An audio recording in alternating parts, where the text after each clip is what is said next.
wanted through or to go directly to the special counsel's office. So that would be Hillary Clinton's bought and paid for lies ending up right in the office of Robert Mueller vis-a-vis his pit bull, Andrew Weissman.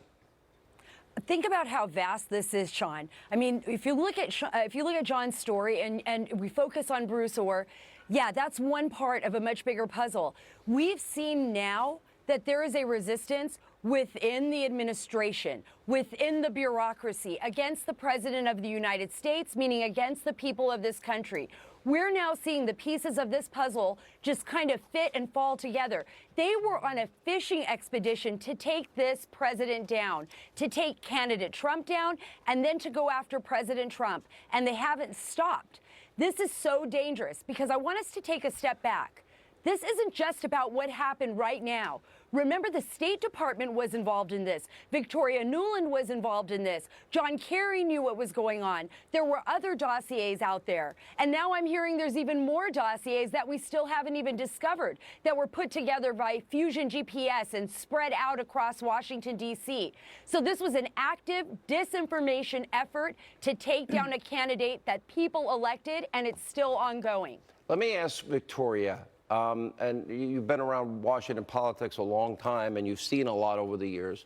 But when you see anonymous people, unelected and unaccountable, thinking they know better than the President of the United States, we don't know what their classification is, what they may have access to or not have access to. It seems extraordinarily dangerous, quote, resistance within our own government around the President of the United States. And sooner or later, one way or another, it's over.